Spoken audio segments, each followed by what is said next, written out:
निजी क्षेत्रले आफ्नो व्यवसाय अत्यन्त राम्रो बनाइराखेको हुन्छ। यता सार्वजनिक क्षेत्रको तपाईँले हेर्नुभयो भने त्यही डामाडोल भइराखेको हुन्छ। परिकल्पना गर्नुहोस् त, एउटा आयल निगम जस्तो संस्था निजी क्षेत्रको हुन्थ्यो भने त्यसले के गरिसक्थ्यो होला। यहाँ सिङ्गो सरकारको सबै कुरा लगाएको छ, तर पनि यहाँ बेला बेला घाटा आगो भनेर यहाँ फेरि को होलो मचिन्छ। सानो उदाहरण मैले भनेको, निजी क्षेत्रले बनाएका कतिपय क्षेत्रहरू उद्योगहरू अत्यन्त राम्रा भएका छन्, सार्वजनिक क्षेत्रले चलाएका उद्योग बन्द भएर बसेका छन् भन्दाखेरि यहाँभित्र सार्वजनिक सम्पत्तिलाई सार्वजनिक विकासको लागि व्यवस्थापन गर्ने कुरामा दिलचस्पी नदिएर पनि हुनसक्छ, क्षमताको कमीले हुनसक्छ। यहाँ समस्या देखेको छ। त्यस कारणले निजी क्षेत्रको व्यवस्थापकीय पक्षबाट हामीले सिक्दै, सरकारले पनि त्यो सिक्दै निजी क्षेत्रलाई थप सहुलियत र सहयोग गरेर विभिन्न क्षेत्रमा उहाँहरूलाई प्रोत्साहित गरी अगाडि लगाउनुपर्छ भन्ने लाग्दछ। मैले यहाँ अहिले यहाँहरू मार्फत यहाँ प्रतिनिधि हुनुहुन्छ, विभिन्न सङ्घ संस्थाका अध्यक्षहरू, कार्यवाहक अध्यक्षहरू सबै यहाँ हुनुहुन्छ। अब हाम्रो यहाँ विकासको लागि तपाईँहरूको ध्यान पूर्वाधार निर्माणतिर पनि म आकर्षित गर्न चाहन्छु। अब हामीले सबै कुरा सरकारले मात्रै बनाउने, कतिपय कुरा निजी क्षेत्रलाई दिने विचार छ। कतिपय महत्त्वपूर्ण सडक तपाईँहरूले सञ्चालन गरेर टोल उठाएर किन त्यसलाई एउटा व्यावसायिक रूपमा विकास नगर्ने?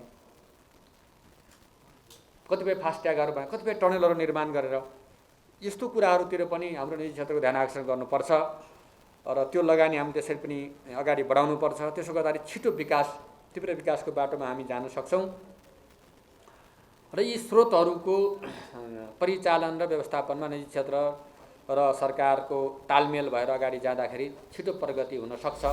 यसमा जसले कन्ट्रिब्युट गर्नुभयो उहाँहरूलाई अझ धेरै बधाई छ। नेपाल आर्थिक पत्रकार सङ्घ नाफिजले प्रकाशन गरेको पहिलो जर्नल अर्थचित्र सार्वजनिक भएको छ।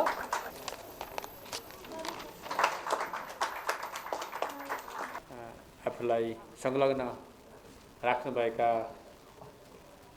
अर्थपत्रकार साथीहरू सबैलाई नमस्कार, अभिवादन।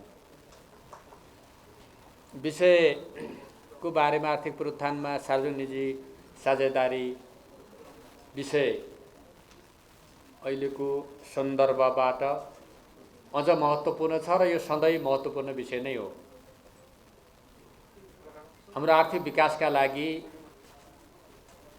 सार्वजनिक क्षेत्रले निर्माण गर्ने नीति, योजना र समग्र लक्ष्य प्राप्त गर्नका लागि निजी क्षेत्रको अहम भूमिका रहँदै आएको छ, अहिले पनि छ र भोलि पनि रहनेछ।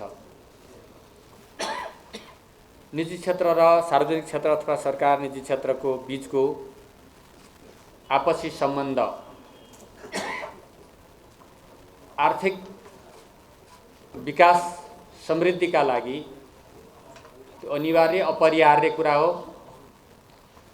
त्यसकारणले सरकारले निजी क्षेत्रलाई प्रोत्साहन गर्न, उत्साहित बनाउन र लगानीलाई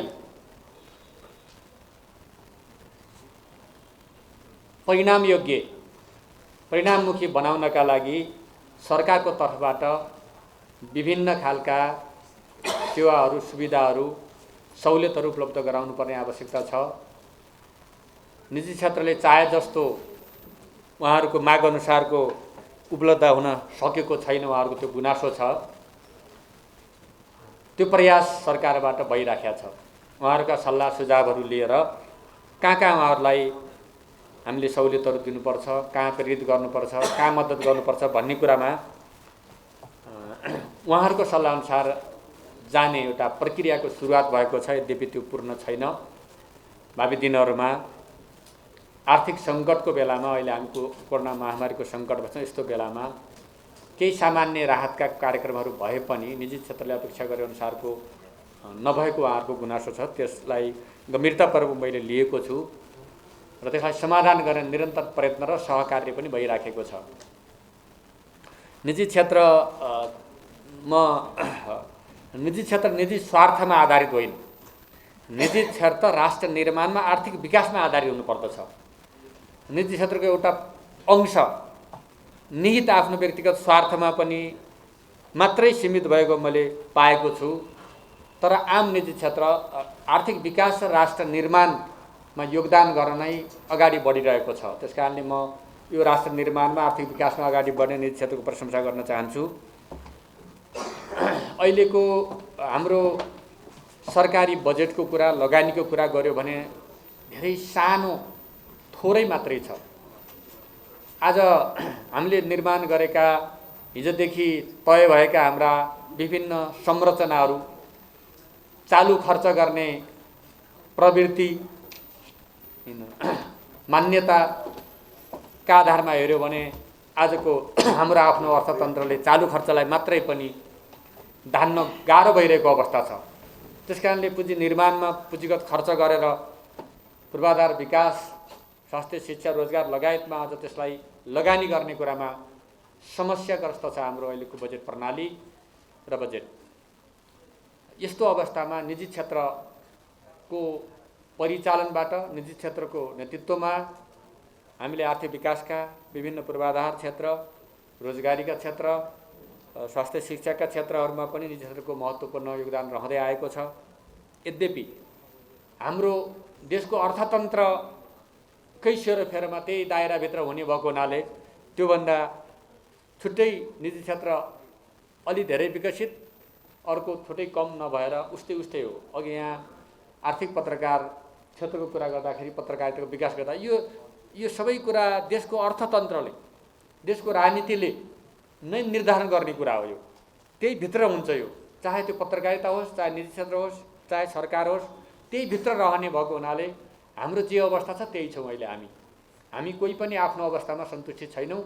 हामीले छिटो प्रगति गर्नुपर्ने, तीव्र विकास गर्नुपर्ने, सुशासन कायम गर्नुपर्ने लगायतका तमाम चुनौतीहरू हाम्रो अगाडि छन् र त्यतैतिर सकारात्मक ढङ्गले हामी सोचिरहेका छौँ, त्यतैतिर हामी अगाडि बढिरहेका छौँ।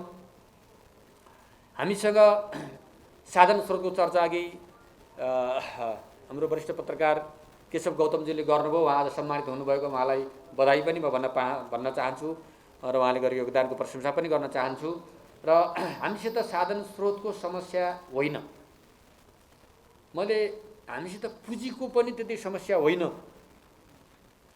हामीसित श्रमको पनि समस्या होइन, हामीसित मार्केटको पनि त्यति समस्या होइन। किनभने हामी त ठुलो अरब देशको बिचमा छौँ। हामी त्यता छिर्न बित्तिकै अलिअलि छिरेर मात्रै जान बित्तिकै पनि ठुल्ठुलो मार्केट छ। हामी आफै पनि मार्केट यहीँ बाहिरबाट आयात गरिरहेका छौँ भन्दाखेरि समस्या के को रहेछ त भन्दाखेरि हामीसित भएको सबै चिजको व्यवस्थापनको समस्या रहेछ। त्यसको व्यवस्थापन गर्ने कलामा समस्या मैले पाएँ। व्यवस्थापन क्षमता, अब योभन्दा हामी राजनीतिक क्षेत्रमा काम गर्नेहरूको व्यवस्थापकीय क्षमतामा वृद्धि गर्नुपर्ने आवश्यकता देखियो। त्यसको सदुपयोग गर्ने, त्यसलाई बढीभन्दा बढी परिचालन गर्ने, त्यसबाट बढीभन्दा बढी त्यसलाई हाम्रो स्रोतहरूलाई दोहन गर्ने, भनौँ न अर्को हिसाबले दोहन गर्ने र त्यसबाट उपलब्धि हासिल गर्ने, परिणाम हासिल गर्ने कला क्षमताको अभाव हो यहाँ। त्यसो भएर त्यो क्षेत्रको विकास, त्यो व्यवस्थापकीय कला क्षमताको विकास गरियो भने हामीसित भएका साधन स्रोतको व्यवस्थापन गर्दा पर्याप्त छ। हाम्रो देशलाई नपुग्ने कुरा केही पनि छैन।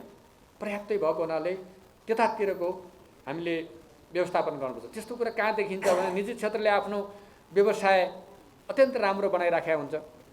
यता सार्वजनिक क्षेत्रको तपाईँले हेर्नुभयो भने त्यही डामाडोल भइराखेको हुन्छ। परिकल्पना गर्नुहोस् त, एउटा आयल निगम जस्तो संस्था निजी क्षेत्रको हुन्थ्यो भने त्यसले के गरिसक्थ्यो होला। यहाँ सिङ्गो सरकारको सबै कुरा लगाएको छ, तर पनि यहाँ बेला बेला घाटा आँगो भनेर यहाँ फेरि को होलो मचिन्छ। सानो उदाहरण मैले भनेको, निजी क्षेत्रले बनाएका कतिपय क्षेत्रहरू, उद्योगहरू अत्यन्त राम्रा भएका छन्।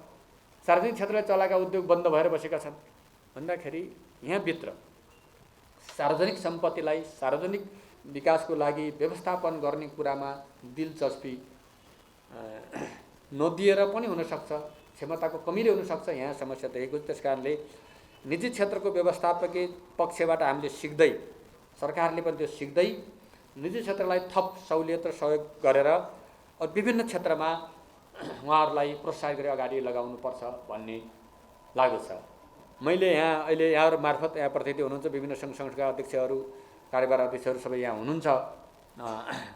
अब हाम्रो यहाँ विकासको लागि तपाईँहरूको ध्यान पूर्वाधार निर्माणतिर पनि म आकर्षित गर्न चाहन्छु। अब हामीले सबै कुरा सरकारले मात्रै बनाउने, कतिपय कुरा निजी क्षेत्रलाई दिने विचार छ। कतिपय महत्त्वपूर्ण सडक तपाईँहरूले सञ्चालन गरेर टोल उठाएर किन त्यसलाई एउटा व्यावसायिक रूपमा विकास नगर्ने?